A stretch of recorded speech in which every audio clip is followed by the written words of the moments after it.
Guys, ഞാൻ ഇന്നലെ യൂട്യൂബില് നമ്മുടെ കൂലി ഓഡിയോ ലോഞ്ചിന്റെ ഒരു പ്ലേലിസ്റ്റ് ഉണ്ടായിരുന്നു സൺ ടിവിയുടെ യൂട്യൂബ് ചാനലിൽ. സോ അതിരുന്ന് കാണലായിരുന്നു ഇന്നലത്തെ എന്റെ മെയിൻ പരിപാടി എന്ന് പറയുന്നത്. എല്ലാ എപ്പിസോഡും മീൻസ് എല്ലാ വീഡിയോസും ഞാൻ ഇരുന്ന് കണ്ടു. എന്താ പറയാ, ഭയങ്കര രസമായിരുന്നു ഇരുന്ന് കാണാൻ വേണ്ടിയിട്ട്, അവരുടെ സംസാരം കേൾക്കാൻ വേണ്ടിയിട്ടും അവരുടെ എക്സ്പീരിയൻസ് ഷെയർ ചെയ്യുന്നത് കാണാൻ വേണ്ടിയിട്ടും. സോ നല്ല രസമായിരുന്നു. പിന്നെ എസ്പെഷ്യലി നമ്മുടെ രജനിയുടെ ഒരു 3/4 മണിക്കൂർ നീണ്ടു നിൽക്കുന്ന ഒരു സ്പീച്ച് ആയിരുന്നു. ഒരു സെക്കൻഡ് പോലും നമുക്ക് സ്കിപ്പ് ചെയ്യാൻ തോന്നൂല. അത്രയും എൻഗേജ്ഡ് ആയിട്ടാണ് പുള്ളി സംസാരിക്കുന്നത്. അതിപ്പോ ഇതില് മാത്രമല്ല, എല്ലാ ഓഡിയോ ലോഞ്ചിലും വന്നാലും പുള്ളി 1 മണിക്കൂറെങ്കിലും നിന്ന നിൽപ്പിൽ സംസാരിക്കും. അത് കഴിവ് തന്നെയാണ്, വെച്ചാൽ കഴിവ് തന്നെയാണ്. ഈ ഒരു 75-76 വയസ്സിൽ ഇത്രയും എനർജറ്റിക് ആയിട്ട് എല്ലാവരെയും പിടിച്ചിരുത്തുന്ന പോലെ സംസാരിക്കാന്ന് പറഞ്ഞാൽ ഭയങ്കര കഴിവുള്ള ഒരു കാര്യം തന്നെയാണ്.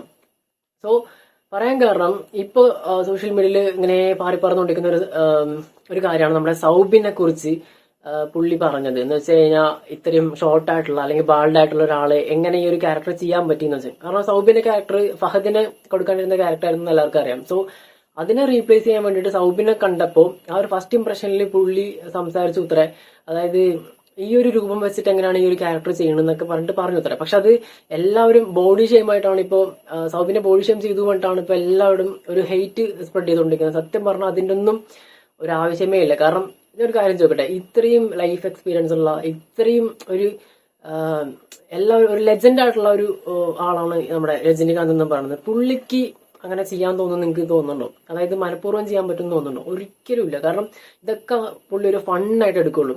ഏത് ഓഡിയോ ലോഞ്ചിലും ഏത് സ്പീച്ചിലാണെങ്കിലും പുള്ളിയുടെ വാക്കുകൾ കേട്ടാൽ നമുക്ക് മനസ്സിലാവും. പുള്ളിക്ക് മൈക്ക് കൈ കെട്ടിക്കഴിഞ്ഞാൽ എല്ലാവരും എന്താ പറയാ, എട്ടം വലം തിരിയാണ്ട് ഊക്കി കൊല്ലും തന്നെയാണ്. അതിപ്പോ ലോകേഷിനൊക്കെ നല്ല നിർത്തി പൊരുക്കിയായിരുന്നു ആ വീഡിയോയിൽ. ഒരു അരമണിക്കൂർ ലോകേഷിന് ഇട്ട് ഊക്കുമായിരുന്നു. എന്ന് വെച്ചാൽ ലോകേഷിന്റെ ഡിപ്രഷൻ അടിച്ചിരിക്കേണ്ട ആവശ്യമൊന്നുമില്ലല്ലോ. ഫുൾ ഫണ്ണാണ്. പുള്ളി ഒരു കംപ്ലീറ്റ് എന്റർടൈനർ ആണ്. അത് ഓരോ ഇൻസിഡൻസും ഇങ്ങനെ പറയണമെന്ന് തന്നെയുള്ളൂ. അതിനുശേഷം ഇപ്പൊ എല്ലാവരും പറയണത് സൗബിനെ ബോഡി ഷെയിം ചെയ്തു എന്നുള്ളതാണ്. അതിനുശേഷം സൗബിനെ പൊക്കി പറയുന്നുണ്ട്. അത് അവരുടെ ഒരു നേച്ചറാണ്. അത് അവർക്കുള്ളിൽ തന്നെ സംസാരിക്കുന്ന അവർ ഡെയിലി കണ്ടുവരുന്ന ഒരു കാഴ്ചയായിരിക്കും. അത് രജനിയെ പേഴ്സണലി അറിയുന്ന എല്ലാവർക്കും ഇത് അറിയുന്നതായിരിക്കും. സോ മീൻസ് പേഴ്സണലി അറിയാന്ന് വെച്ച് കഴിഞ്ഞാൽ പുള്ളിയുടെ സ്പീച്ചുകൾ, അല്ലെങ്കിൽ പുള്ളിയുടെ ഇന്റർവ്യൂസ്, അല്ലെങ്കിൽ പുള്ളിയുടെ ഒരു ക്യാരക്ടറൊക്കെ അറിയുന്ന ആൾക്കാർക്ക് ഇതൊക്കെ ഒരു ഫണ്ടിൽ തന്നെ എടുക്കുള്ളൂ. അല്ലാത്ത ആൾക്കാർ ഇങ്ങനെ ചുമ്മാ ഇരുന്ന് ഹെയ്റ്റ് സ്പ്രെഡ് ചെയ്തോണ്ടിരിക്കും. സോ അതത്രേ ഉള്ളൂ. അത് വലിയ വിഷയമാക്കേണ്ട ആവശ്യമേ ഇല്ല. അതൊക്കെ അവർ അവിടെ തന്നെ വെച്ച് എടുക്കേണ്ട രീതിയിൽ അവർ എടുക്കണ്ടാവുള്ളൂ. നമ്മൾ മാത്രമാണ് ഇവിടെ ഇരുന്നിട്ട് കുടുംബശ്രീയിലെ പോലെ അങ്ങോട്ടും ഇങ്ങോട്ടും പരദൂഷണം പറഞ്ഞ് ഓരോ ഹെയ്റ്റ് സ്പ്രെഡ് ചെയ്തുകൊണ്ടിരിക്കുന്നത്. സോ ഇനി സിനിമയെ കുറിച്ച് പറയുകയാണെന്നുണ്ടെങ്കിൽ ഓഗസ്റ്റ് 14-ാം തീയതി, അതായത് മറ്റന്നാൾ പടം റിലീസ് ആവുകയാണ് വേൾഡ് വൈഡ്. പക്ഷെ ഇതിനകത്ത് ഏറ്റവും വലിയൊരു ഹൈലൈറ്റ് പോയിന്റ് എന്താണെന്ന് വെച്ച് കഴിഞ്ഞാൽ, നോർത്ത് ഇന്ത്യൻ ലോബിയിൽ നിന്ന് ഒരു ബിഗ് ബഡ്ജറ്റ് പടം വരുന്നുണ്ട്, പാർട്ട് 2.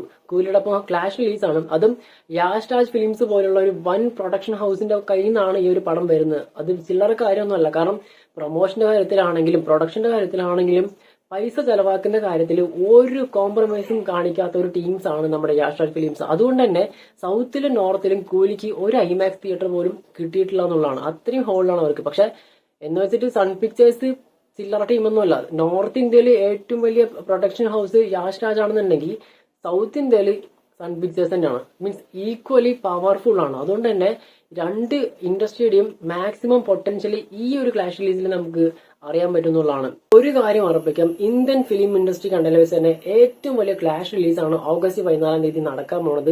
ഇതിനു മുമ്പ് എപ്പോഴാണ് ഇത്രയും വലിയ ക്ലാഷ് വന്നതെന്ന് എനിക്ക് പേഴ്സണലി അറിയില്ല. ഫോർ മീ ഇതൊരു വൻ പരിപാടിയായിട്ടാണ് എനിക്ക് തോന്നിയിട്ടുള്ളത്. പിന്നെ രണ്ട് ടീംസിന്റെയും, അതായത് കൂലി ടീംസിന്റെയും വാർ ടീംസിന്റെയും പ്രൈം ടാർഗറ്റ് എന്നുള്ളത് 1000 crore എന്നുള്ള ഒരു മൈൽ സ്റ്റോൺ ആണ്. ഇപ്പോൾ കൂലിയുടെ കാര്യം എടുക്കുകയാണെന്നുണ്ടെങ്കിൽ ഒരു വിക്രം ലെവൽ പോസിറ്റീവ് വന്നാൽ തന്നെ കേക്ക് വർക്കായിട്ട് 1000 crore അടിപൊളിയായിട്ട് അടിക്കും.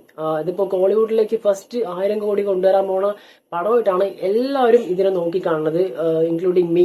അത്രയും വലിയ പൊട്ടൻഷ്യൽ ഉള്ള ഒരു പടമാണ്. ഒറ്റ പോസിറ്റീവ് മതി 1000 കോടി സുഖമായിട്ട് അടിക്കും. ഇനിയിപ്പോ നെഗറ്റീവ് വന്നാൽ പോലും മിനിമം 500 കോടി അടിക്കാനുള്ള ഹൈപ്പ് നിലവിൽ കൂലിക്കുണ്ട്. ഇപ്പൊ വാർ 2ന്റെ കാര്യത്തിലാണെന്നുണ്ടെങ്കിൽ അറിയാലോ, ഒരു ഹിന്ദി സിനിമയൊക്കെ എത്രമാത്രം റീച്ച് കിട്ടുന്നുള്ളത്. അതായത് ഇന്ത്യയിൽ മാത്രമല്ല പുറത്തും നല്ല റീച്ച് അവർക്ക് ഉണ്ട്. അതുകൊണ്ട് തന്നെ അതൊക്കെ സുഖമായിട്ട് 1000 കോടി അടിക്കാവുന്നതേ ഉള്ളൂ. ഒരു പോസിറ്റീവ് കിട്ടിയാൽ മതി, രണ്ട് പടത്തിനും പോസിറ്റീവ് കിട്ടിയാൽ മാത്രം മതി. പിന്നെ മറ്റൊരു കാര്യമാണ് കൂലി LCU ആണോ അല്ലയോ എന്നുള്ളത്. അതിനെക്കുറിച്ച് നമുക്ക് കൂടുതൽ സംസാരിക്കേണ്ടി വരില്ല. കാരണം ലോകേഷ് പറഞ്ഞിട്ടുള്ളത് ഇതൊരു സ്റ്റാൻഡ് അലോൺ മൂവിയാണ്. LCU ആയിട്ട് വലിയ കണക്ഷനേ ഇല്ല എന്നാണ്. ഒരിക്കലും LCUയിൽ പെടാത്തൊരു സിനിമയാണെന്നുള്ളതാണ്. പക്ഷെ ഞാനത് വിശ്വസിക്കില്ല. കാരണം ലിയോയുടെ കാര്യത്തിൽ പുള്ളിക്കാരൻ ഇങ്ങനെ തന്നെയാണ് പറഞ്ഞത്, LCU ആയിട്ടൊരു ബന്ധമൊന്നുമില്ല. ഒരു വ്യത്യസ്തമായിട്ടുള്ള ഒരു സിനിമ ആയിരിക്കും തന്നെയാണ് പറഞ്ഞിട്ടുള്ളത്. പക്ഷെ ലാസ്റ്റ് എന്തായെന്നുള്ളത് നമുക്ക് എല്ലാവർക്കും അറിയാം. സോ ഇനിയിപ്പോ എൽസ്യു ആണെങ്കിലും അല്ലെങ്കിലും ഈ പടം എൻജോയ് ചെയ്യാൻ പോണത് ഒരേ പോലെ ആയിരിക്കും. കാരണം പക്ഷെ എൽസ്യു ആണെന്നുണ്ടെങ്കിൽ ഒരു ബോണസ് ആണ്. കാരണം അത്രയും ഒരു വീണ്ടും നമുക്ക് ക്യൂരിയസ് ആയിരിക്കും എന്ന് വെച്ച് കഴിഞ്ഞാൽ ഇതിന്റെ എൻഡ് എങ്ങനെയായിരിക്കും, ഇതിന്റെ അടുത്ത പാർട്ട് എങ്ങനെയായിരിക്കും, ഇനി ഏതൊക്കെ ക്യാരക്ടേഴ്സ് ഇതിനകത്തേക്ക് ഉള്ളിലേക്ക് വരും. സോ ഇതൊരു വൻ പരിപാടി ആയിരിക്കും. ഇനിയിപ്പോ ഞാൻ പറയാലോ, ഇനി ഒരു ഇപ്പൊ ഈ എൽസ്യു കൂടെ വന്നു കഴിഞ്ഞാൽ ഈ ഒരു യൂണിവേഴ്സ് കുറച്ചും കൂടി ലാർജായി എന്ന് വെച്ചാൽ അറിയാലോ, ഇതൊരു വൻ സിനിമാറ്റിക് സംഭവമായിട്ട് മാറിക്കൊണ്ടിരിക്കും. ഇൻ കേസ് ഇത് എൽസ്യു ആണെന്നുണ്ടെങ്കിൽ. എൽസ്യു അല്ലാന്നുണ്ടെങ്കിൽ ഒരു കിടിലൻ എക്സ്പീരിയൻസ് കിട്ടിയ ഒരു പടമായിട്ട് മാത്രമേ ഞാൻ ഇതിനെ കാണുള്ളൂ, ഇൻ കേസ് ഇത് പോസിറ്റീവ് ആണെന്നുണ്ടെങ്കിൽ. ഓക്കെ, സോ എൽസ്യു ഫാക്ടർ ഉറപ്പായിട്ടും എന്റെ ആസ്വാദനത്തിനെ ബാധിക്കാൻ പോകുന്നില്ല. എൽസ്യു ആണെന്നുണ്ടെങ്കിൽ ഒരു ബോണസ് ആണെന്നുള്ള മാത്രമേ ഞാൻ ഇപ്പൊ പറയുന്നുള്ളൂ. ഇനിയിപ്പോ റിലീസിന്റെ കാര്യത്തിലാണെന്നുണ്ടെങ്കിൽ സൗത്തിലും നോർത്തിലും വെച്ച് കമ്പയർ ആണെന്നുണ്ടെങ്കിൽ സൗത്തില് ഉറപ്പായിട്ടും കൂലിയുടെ മേലെ വാർ 2 വരില്ല റിലീസിന്റെ കാര്യത്തിൽ. അത്രയും തിയേറ്റേഴ്സ് ചാർട്ട് ചെയ്തിട്ടുണ്ട്, അത്രയും ഹൗസ്ഫുൾ ഷോസ് ആണ് ഇപ്പോ ബുക്ക് ചെയ്തിട്ട് ഇപ്പൊ ബുക്കിംഗ് നിലവിലുള്ളത്. ഒരു ടിക്കറ്റ് പോലും നേരെ കിട്ടാനില്ലാത്ത അവസ്ഥയാണ് ഇപ്പോ, പ്രത്യേകിച്ച് ചെന്നൈയിലൊക്കെ.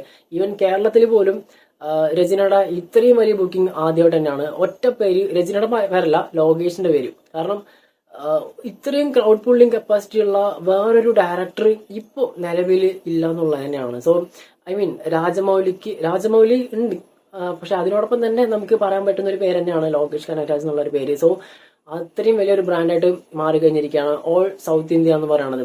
ഇപ്പൊ പാൻ ഇന്ത്യൻ ലെവലിലേക്ക് ഈ കൂലി റിലീസ് ആവാൻ പോവാണ്. ഇനി എത്രത്തോളം ഇതിന്റെ ഒരു ഡോമിനൻസ് ഉണ്ടാവും എന്നുള്ളത് ആഫ്റ്റർ റിലീസ് മാത്രമേ നമുക്ക് അറിയുള്ളൂ. അതേമാതിരി തന്നെയാണ് വാർ 2ന്റെ കാര്യത്തിലും. അവരുടെ ഏരിയയിൽ അവർ സേഫ് ആയിട്ട് തന്നെ അവര് നിൽക്കുന്നുണ്ട്.